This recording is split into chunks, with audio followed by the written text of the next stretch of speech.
ಇದೊಂದು breaking news ಬರ್ತಾ ಇದೆ. ನಿರ್ಮಲಾ ಸೀತಾರಾಮನ್ಗೆ ತಾತ್ಕಾಲಿಕ ರಿಲೀಫ್ ಸಿಕ್ಕಿದೆ. ನಿರ್ಮಲಾ ವಿರುದ್ಧ ದಾಖಲಾಗಿದ್ದ ಎಫ್ಐಆರ್ಗೆ ಮಧ್ಯಂತರ ತಡೆ ನೀಡಿರುವಂತದ್ದು ಕೇಂದ್ರ ಸಚಿವೆ ನಿರ್ಮಲಾ ಸೀತಾರಾಮನ್ ಅವರಿಗೆ ಒಂದು ಬಿಗ್ ರಿಲೀಫ್ ಅಂತಾನೆ ಹೇಳಬಹುದು. ಈಗಾಗಲೇ ಮಧ್ಯಂತರ ತಡೆ ನೀಡಿ ಎಫ್ಐಆರ್ಗೆ ತಡೆ ನೀಡಿದೆ ಕೋರ್ಟ್.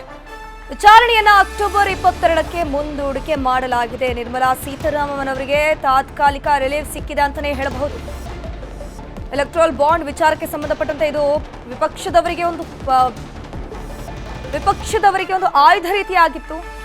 ಒಂದಷ್ಟು ಕಿಡಿಕಾರ್ತಾ ಇದ್ರು. ಸಿದ್ದರಾಮಯ್ಯನವರ ಕುತ್ತಿಗೆಗೆ ಮೂಡ ಹಗರಣೆಯ ಹೇಗೆ ಸುತ್ತಕೊಳ್ತು ನೋಡಿ. ಎಚ್ ಡಿ ಕುಮಾರಸ್ವಾಮಿ ಅವರ ಒಂದು ವಿಚಾರನೂ ಇಲ್ಲಿಗೆ ಮುನ್ನೆಲೆಗೆ ಬಂತು.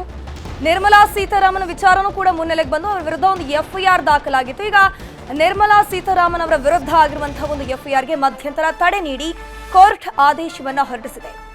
ಇನ್ನು ಈ ಒಂದು ಪ್ರಕರಣದ ವಿಚಾರಣೆ ಏನಿದೆ ಇದು ಅಕ್ಟೋಬರ್ 22ಕ್ಕೆ ಮುಂದೂಡಿಕೆ ಆಗಿರುವಂತಹದ್ದು.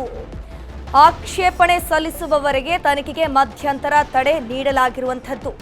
ಆಕ್ಷೇಪಣೆ ಸಲ್ಲಿಸೋಕೆ ಸಮಯಾವಕಾಶವನ್ನ ಕೋರ್ಟ್ ಕೊಟ್ಟಿದೆ. ಎಫ್ಐಆರ್ಗೆ ತಡೆ ನೀಡಿ ಅಕ್ಟೋಬರ್ 22ಕ್ಕೆ ಈ ಒಂದು ವಿಚಾರಣೆಯನ್ನ ಮುಂದೂಡಿಕೆ ಮಾಡಲಾಗಿದೆ.